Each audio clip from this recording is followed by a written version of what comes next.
If you are over 35 and aware that perimenopause is beginning for you, hearing so much more about it, recognizing signs of hormonal shift in you, and wanting to learn more, this episode is for you. Tune in to learn what I wish I had known in my early 30s that would have better prepared me for this phase, and the truth about perimenopause that keeps me motivated and feeling my best. What's up, sister? Welcome back to the Period Whisperer podcast, the show helping perimenopause and menopause women de-stress your body and decode what it's saying to you so you can own your own health, energy, and weight loss again. If you're new, I'm so happy you're here. I'm Bria. I'm your host, a recovering people pleaser and hustle addict turned functional and holistic hormone specialist. Let's lean in and learn what your body is saying to you. Hey there, sister. Welcome back to the Period Whisperer podcast. Deep breaths today for us, for all of those of you who are here with me navigating this really busy and transitional time in our lives, and an extra deep breath for those of you who are also raising teenagers. I'm not going to dive into it today. It's going to be another episode, I'm sure, but gosh, raising teenagers is harder than you think. Way different than the hard, exhausting days of babies. It's really challenging. It's really challenging. I had no idea how much I could feel disliked by someone and how hard it is to do the right thing when someone is really not liking that answer and really not liking you for it. Anyway, I digress. That's a whole other thing. And if you feel me on this, if you get it, if you want to talk about it, please send me a message. I really appreciate not feeling alone in this challenging time. So for today, I'm really excited to kind of keep it real in this down and dirty episode for you. So if you've been hanging out with me for a while, I really try to make these Mondays solo casts, tight and informative for you and give you a little insight into what is working for me, what I am learning, what I know now, from my own experimentation, what I'm learning from my clients, so that you don't have to take so long to learn it like I have. That's what our goal is. And also to make things really simple. Maybe I hope you like metaphors. I use a lot of metaphors when I am talking about this phase in our life. It really is a way that always helps me learn and sticky, in a way that's sticky in my mind when it makes sense that way. So today I am really excited to talk to you about the most important lesson I've learned about perimenopause. So this is something I really wish I had known earlier. And I think what I think is really cool is seeing the rise of this conversation. The fact that we're having this conversation around hormones, that it is more openly talked about, that you and I are both out there, sister, going I don't know that seems right. Or when we go and we're maybe dismissed by someone else, we're you know what? I think my body is saying something different. So I'm going to need to get another opinion, or I'm going to need to learn a little bit more, and not just accepting that to be our truth. And no matter where you are in this transition, whether you're just at the beginning phases of it and you're just starting to notice it, whether you're not feeling anything and you just want to be more informed, or whether you are in the deep, dark depths of health debt, is what I like to call it, when you're having so many symptoms and you know that this transition of perimenopause has now made these symptoms so much worse. I'm so glad you are here, because I am there with you. I have been in all of those phases. Actually, I don't feel like I ever made it to the phase where I should know more about my hormones while I'm feeling great. I wish I had figured that piece out ahead of time. So either way, what I want to do today is walk you through the lens in which I view perimenopause now, after working with thousands of people, after doing so much research, after doing several, educational certifications in this area, what I now know to be true about this time. And here is one of, I think, the most important pieces. If you take nothing else away, take this. Perimenopause, this transition, where we are going from being fertile to not, no longer needing to be driven by our hormones to have babies and prioritize those babies over ourselves, is a gift. Perimenopause is a gift. You might not want to see it that way right now, but I'm going to tell you why. It is your calling from your body telling you you're kind of running out of time to deal with the shit you're not dealing with. Yes, I'm going to swear a little today. I'm not a huge swearer, but sometimes it's warranted. So I apologize in advance, but this feels right for me. So I'm going to speak from my truth. Sometimes that shit is what is going on inside of your body because of the choices that you make, that I make. It's not just you, it's me too. So this is not about pointing fingers here. Sometimes that shit is what's going on inside of your body because of the choices we make. Like, we aren't eating enough. We are over exercising. We are eating food that is not good for us or eating too much. Or we are under exercising. We are drinking too much. We are scrolling at night on social media or staying up late because we feel like this is the only time we have for ourselves. All of these things, right? These things create shit in our body, right? They cost us more than they provide us. We might feel good about the decision to do any one of these things in the moment, but the scientific fact, the research shows us that they cost our body more than they give our body. And by more, I mean energy. Because this is what perimenopause really brings to the table, right? Another energy demand that now highlights all the things that you do in a day that are sucking your energy, that aren't helping. And we don't have time for that shit. We don't have time for that anymore.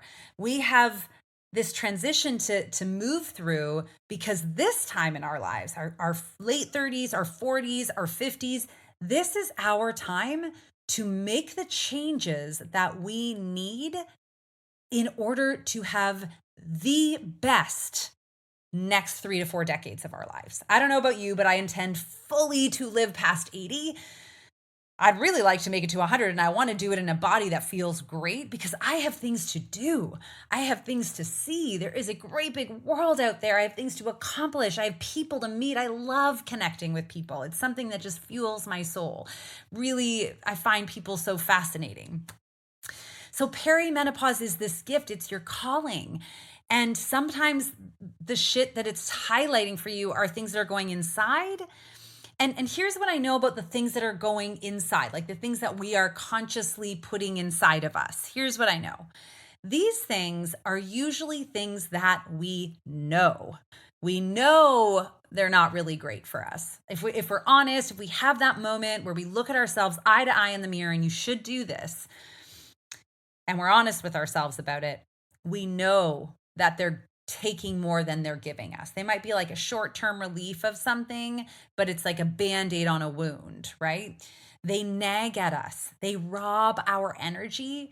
And really, we just haven't committed to dealing with these things. We just haven't said, okay, I'm going to pick one of these things, because there's probably more than one. I know I had several, and I still battle these things, just so you know. I'll share some of mine with you in a minute.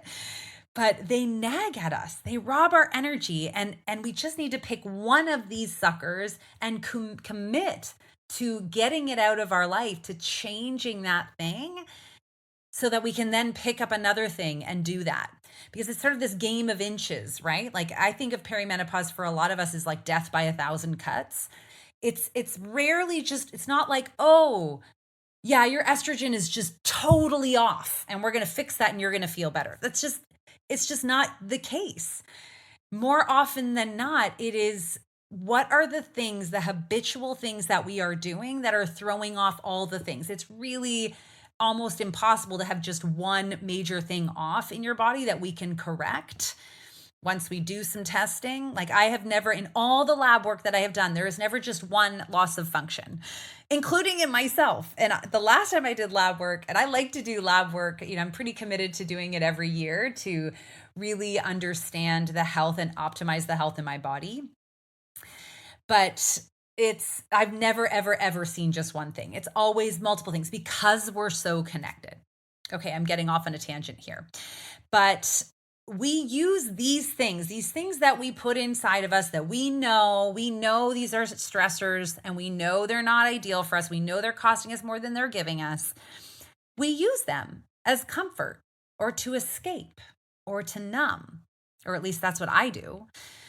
We tell ourselves that they're not a big deal, but even that nagging has an opportunity cost, doesn't it, sister?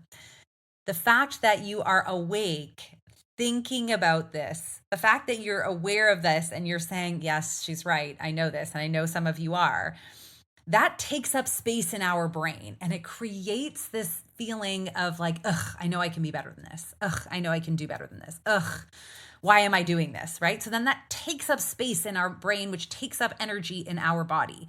And we don't have time for that anymore, right? So it has this opportunity cost. So here are some of mine. Screens before bed.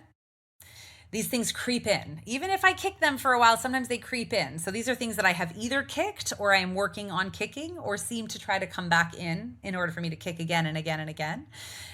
Drinking alcohol, not taking time to breathe or to meditate or check in with myself, over exercising.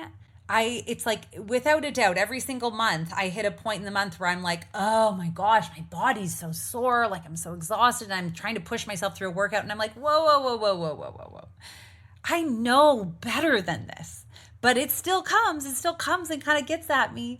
And so I change. And then that makes it easier. That frees up that mental load where I'm like, I know I'm trying to tell myself that this is the right thing for me, but it's not, because my body is also telling me it's not. So those are some of my things. But so if these things are taking up space in your brain, if they are nagging at you and you just can't seem to get yourself to commit to kicking them one at a time, because it's very difficult to do them all at once, right? Maybe if we all could go off to some beautiful 6-month yoga retreat in Costa Rica or somewhere lovely, then maybe it would be easy to just like pull all of these things all at once. But that's not our lives. We are doing a lot of things all the time. We have other commitments. So let's just kick one energy sucker at a time. So if you just can't seem to get yourself to commit, usually that has more to do with the things outside of your body that you are not dealing with, right? The shit outside. So there's the shit that inside that we actually put in there, that we put on our body, we put in our body, that we tell ourselves it's not a big deal. We call it balance and whatever. And then there's stuff outside of our body. And that looks like maybe you're in a relationship that you're not happy in, or there's some issues in your relationship that you haven't dealt with. And I mean, that's a daily thing, right? Or a weekly thing. If it's a relationship with someone that's maybe not your life partner, it's constant. It takes up space in your mind. You're holding that stress in your body. Maybe it's a career that you're in that you're not happy with. Maybe you're like, oh, I'm glad I get paid well, but gosh, I'm so miserable in this. But how do I leave? What do I do? Maybe you aren't being paid very well and you're like, this is awful. What am I going to do about this? Either way, these are outside things that take up space. Maybe you don't know how to set boundaries. You haven't learned how to say, no, I'm not available for this. This is a tough one. I struggle with this myself. I'm really working on it. And I think midlife kind of is that time to deal with it. So you maybe you tie your worth to your productivity, right? To the things you do for other people. You're like, oh, it makes me feel good to do things for other people. You're allowed to feel good for good deeds, but not at the expense of your own relationship with yourself. That's when it's a toxic relationship, right? When you have to compromise the foundational needs of what your body needs, and mentally, physically, emotionally, to fulfill someone else's need, that is like gotta be the definition of a toxic relationship.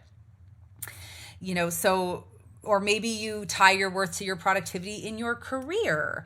So either way, you're out of balance in some ways, right? You're not feeling how you should because you're compromising on yourself to serve something else so that your mind feels better.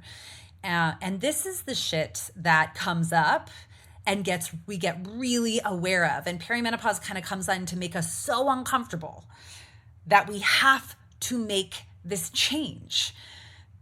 Whether it's the shit inside of your body or the shit outside of your body that spins around in your head at night, when you can't get back to sleep, those hours between 2 and 4 a.m. when you're laying awake because something's off.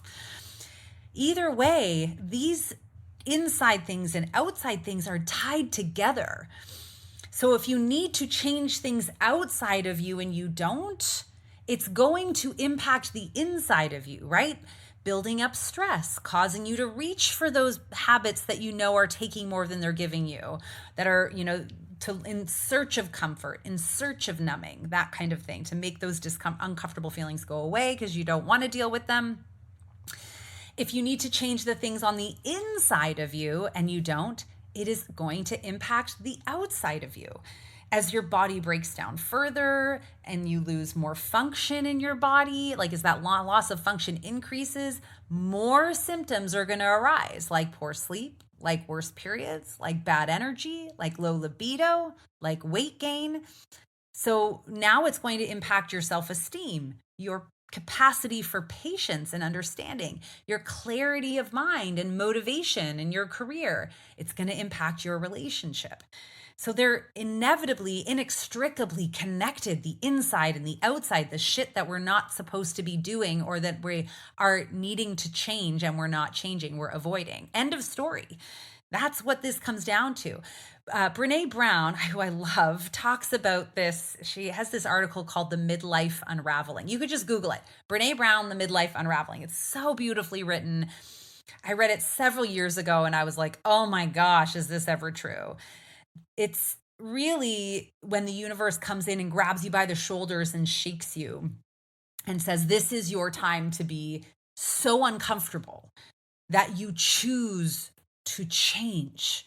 That being the discomfort of that change now becomes easier than the discomfort of where you're going right now. And listen, it would be amazing if we didn't have to get that uncomfortable. So if you are not super uncomfortable right now and you're listening to this, I'm going to tell you right now from a wiser sister who's been there, who's been so uncomfortable that it's more comfortable to do all the awful hard things that you don't want to do. And it's making me really emotional just thinking about it. You don't want to get there. You don't. So this is like your parents, when you try to tell your child not to touch the hot thing, but they got to touch the hot thing in order to learn not to touch the hot thing. If I can save you from getting to that point of such discomfort, it's a lot easier putting the pieces back together of yourself when you don't have to completely implode. That's what I'm going to tell you there. And of course, we need to do this before it's too late. And I don't want to say it's never too late to change. It isn't. But there does come a time in our body, in its aging process, in the damage and the loss of function, when we don't have enough energy anymore, where it's very, very difficult to repair that. Once we get the disease, once we have the autoimmune diagnosis, once we are so deep in the depths of health debt, it does become a lot more challenging and sometimes not possible to come back from that. And I don't want that for you. And I don't want you to want that for you. I know you don't. So remember that it doesn't happen overnight, making these changes on the inside, on the outside. And here's the benefit. We now know the opportunity cost of not making those changes.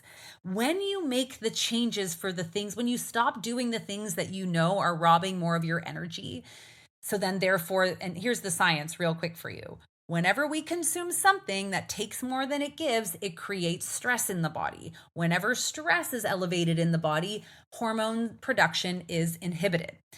A lot of other things are also inhibited, and that's where the loss of function continues.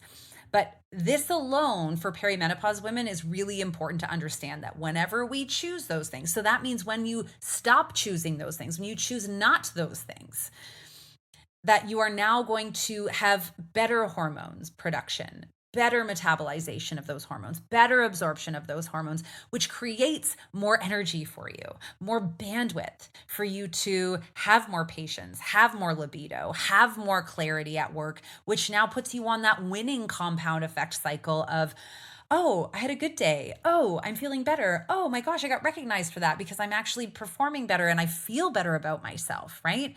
And now all of a sudden we get on the upward spiral instead of the downward spiral. That's where we want to go. And it all starts with these small decisions. And sometimes it's easier to stop doing the small things, right? These inside things because they're smaller decisions, smaller choices, and then they create more bandwidth for us to handle some of these bigger ones, right? Maybe some of these bigger ones, maybe you need to go to therapy with your child or your partner, maybe you need to go to therapy for yourself. Maybe you have things, you want to have a discussion with your employer about a different opportunity or making more money because that's going to help serve you better in your life and relieve some stress. But it's very hard to have those conversations from a place of everything is chaotic in the body during this time. So, something that I think is so important to remember that it doesn't happen overnight. So you have to stop looking for those quick fixes, those lightning in a bottle. This is something I used to do all the time. Where's the hack? Where's that? There's got to be a secret. Here's the secret. You have to do the work. You've heard me say this before on the podcast. This is a lion hunt. You can't go over it, can't go under it, can't go around it. You've got to go through it. That is the fastest way. Put your head down and go through that sucker because you're going to get there a heck of a lot faster than trying to find your way around looking for those quick lightning in a bottle moments. They don't happen. I don't believe that they exist. Maybe once in a while we hear these stories, right? They really glorify these lightning in a bottle stories in marketing for us to make us think like, oh, this is the rule and not the exception. But we need to just do the work. So stop looking for those quick fixes and just do the damn thing. Step by step, one thing at a time, do the work. This, sister, is your calling. How many times in your life have you been through a really hard time and then down the road been like, man, that sucked. But where would I be if I hadn't been through that? Who would I be if I hadn't been through that? Right? Hard things are often there for us to grow and to learn from. And we become better, stronger, faster, clearer people, more connected to ourselves through those hard things. And it's not as bad or as hard as you think. I remember in university having to write essays and papers and projects. And I was a pretty good student. And then I hit university and was like, oh my gosh, this is not for me. But I would dread these things. And so I would procrastinate doing these things and it would eat me up inside, right? It's like you spend all day thinking about how you have to do the thing and then you feel like you've already done the thing. Like it's taken up so much space and energy in your brain that now it's like you have to do 3 times the work because you've thought about it all day and now you still have to do the damn thing. And then finally I would just sit down and do the thing and think, oh, that wasn't that bad. And oh, I feel so much better now that it's done. There's no shortcut. Doing the thing creates peace and pride and self-worth that's real. And most importantly, it creates health. That is what I finally learned. That is what I finally accepted and surrendered to in perimenopause, just doing the work. Looking at my life and seeing what do I have capacity for right now? What is the one thing that's going to create more capacity? And then when I have more capacity, what am I going to do with that capacity? Where can I invest that capacity to get me feeling better and better and better and better? So if you are listening right now, sister, and you feel the truth in what I am saying, you hear that little voice inside of you saying, oh, I know that feeling. I know she is right. This is your sign to take action. And I'm going to give you some action. You have 2 options. Scroll down to the show notes of this episode and click the book a link. Book a call with me. Book a 30-minute free consultation so I can at least understand where you're at. And if I can help, I will tell you how I can help. It's not a sales call. I'm not there to sell you anything. I will just let you know where you're at and what direction you need to go in so that you now know. And if you want to work together on that, great. We can talk about that and that's amazing and exciting. Or option 2, if you need a baby step, because sometimes we're like, I don't have the capacity, Brie. I don't have 30 minutes to spend with you. I don't have the capacity to make all the changes. If you need a smaller step, I want to invite you to a brand new training that I am doing just 3 times, all live, because there are 5 steps that we really need to do, right? There's a very clear 5-step plan. This is the actual work. And I walk you through it in my brand new training. It's called the 5 Proven Step Plan to Fat Burning and Perimenopause. And look, I know not everyone wants fat burning. That's just what a lot of you guys want. So if you're like, I just want to feel optimized and amazing and healthy, this is going to work for you too. It doesn't have to be about that. But I know a lot of us are really, consumed by the composition of our body. And I get that. I've been there. I understand. So I want you to go down to the show notes again. I want you to click the link that says grab my spot in the brand new training. And we'll get on live. I'm going to walk you through these 5 steps for free so that you know them. I'm going to explain how to deepen those for yourself if you want to work together on how to deepen it, but I'm going to give you the 5 steps so that you know what they are. All right, sister. I love you. From my heart to yours, I know you. I am in this with you. And what you need to know is that it can get really frickin' good in perimenopause and beyond, in spite of the challenges. You are growing through this difficult time into someone who is going to love the next half of your life. Yes, half, because in your 40s, you are only halfway. Women live long. We got this. And if you're doing the healthy things, you have a really great shot of living to your 80s, 90s, and 100s with me. And I am in here with you. You want to Golden Girls this with me? We can all live together when we're older, feeling great and living it up. I will be there. All right. You know what to do. Swipe up to those show notes. Book a call or grab your spot in the free training. And hey, share it with your sisters.